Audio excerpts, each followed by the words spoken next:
चेनेलनिसिमबो आं गोजोननाय हामलायबाय। दिनैनि बे गुरुदेव कालिचरण ब्रह्म एकाडेमि काजिगांव पर्बतजरानि काजिगांव गुरुधामाव थानाय गुरुदेव कालिचरण ब्रह्म एकाडेमिनि गोदान कमप्लेक्स गुरुदेवनि बे एकाडेमियाव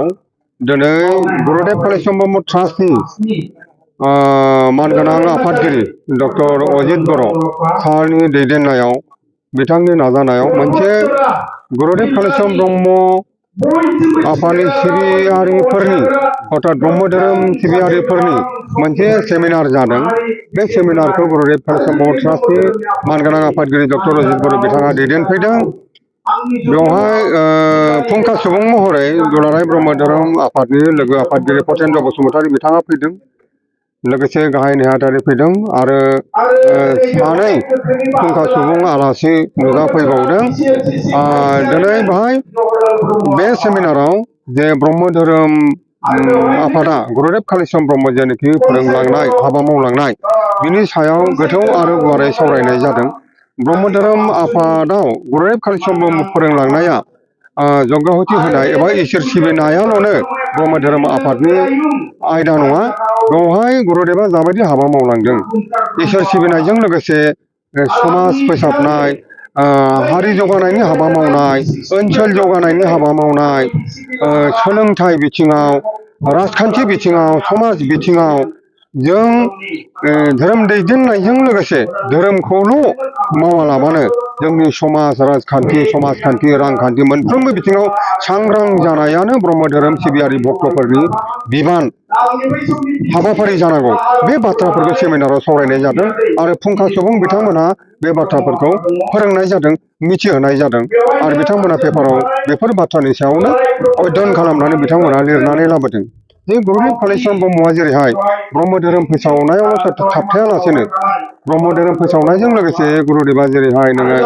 जोंनि राजखान्थि बिथिङाव थामोनथा होनो थाखाय राजखान्थि बिथिङाव हारिखौ रैखाथि होनो थाखाय जेरै 1929आव शिलंआव साइमन कमिसनाव गुरुदेव कालिचरण ब्रह्मआ मेम'रेन्डाम होदोंमोन ब्रिटिश खुंथायनो। बे मेम'रेन्डामाव जोंनि हारिनि थामोनथा रैखाथिनि गोबां दफा लिरनाय दंमोन। जाय मेम'रेन्डामाव माने 12था माने दफा दङमोन। दा बेफोर गुरुदेव कालिचरण ब्रह्मआ मेम'रेन्डाम होनायाव दफाफोराव जाय बाथ्राफ्रा लिरनाय दंमोन बे बाथ्राफोरखौ फुंखा सुबुं बिथांमोनहा दिनैनि सेमिनाराव बुंफोरनाय जादों। जेरैहाय बर' रेजिमेन्ट बिनाय, जेरैहाय राजखान्थियाव बर' हारिनो मोनसे रिजार्भेसन होनाय आरो समाजखान्थियाव रांखान्थियाव बर'फोरनो रैखाथि होनाय, बेफोर बिथिङाव आरो सोलोंथायाव बर'फोरखौ गोख्रोङै मोनसे गोजौ थाखो सोलोंथाइ लानायनि बेबस्थाखौ सरकारा खुंथाया खालामनानै होनाय, गुरुदेवनि मावलांनाय बेफोर खान्थिनि सायाव बेफोर हाबाफारिनि सायाव दिनैनि सेमिनाराव फुंखा सुबुं मानगोनां बिथांमोना जोंनि भक्त रायजो राजाफोरनो फोरमायनाय जादों। जों जोबोद गोजोननाय मोन्दों। गुरुदेव कालिचरण ब्रह्म ट्रास्टनि मानगोनां आफादगिरि डक्टर अजित बर'आ बेबायदि गुरुदेवनि मावलांनाय सान्थौ सानस्रिखौ नोजोर बोनानै बे सेमिनारखौ दाब दाब जायगायाव बिथाङा खुंगासिनो दङ। बेनि थाखाय आङो डक्टर अजित बर' सारखौ रोजा रोजा साबायखर होयो आरो दुलाराय ब्रह्म धोरोम आफादनि लोगो आफादगिरि पतेन्द्र बसुमतारी बिथाङा बेवहाय गोसो मोदोम होनानै हेफाजाब होदों आरो दिनैनि बे सेमिनाराव जोंनि मानगोनां MP बिथाङा लकसभानि MP जयन्त बसुमतारी बिथाङा बाहागो लाफैनायनि खोथा फंनैसो बाथ्रा गुरुदेवनि सोमोन्दै फंनैसो बाथ्रा बुंलांनो थाखाय बिथाङा फैगासिनो दं होननानै मिथिनो मोन्दों। बिथाङा सफैयाखै। दा बेनिखायनो दिनैनि बे सेमिनारखौ फुंखा सुबुं बिथांमोना नुजाफैजोबनानै जाबायदि बुंदों भक्त रायजो राजाफोरनि बाथ्राखौ गुरुदेवनि समाज फोसाबनाय, हारि फोसाबनाय, राजखान्थि समाजखान्थिनि हाबा मावनायनि सोमोन्दै जाबायदि फुंखा सुबुंनि बिथांमोना बुंदों बेखौ खोनानानै रायजो राजाफ्रा जोबोद गोजोननाय मोन्दों आरो जोङो बे एकाडेमि सामलाय आफाद एकाडेमिनि गासैबो आरो बे काजिगांव ओनसोलनि पर्बतजरा ओनसोलनि रायजोफ्रा गोजोननाय मोन्दों। ट्राइबेल बेलेन्स ब्लकनि जितु आसाम गभर्नमेन्टआ ट्राइबेलफोरनि मोनसे नटिफिकेसन फोसावदोंमोन बिनि थासारिया मा? ट्राइबेल बेलेन्स ब्लकनि बाथ्राया बावैसो आगोल माने 18 जुलाइआव थांनाय 18 जुलाइआव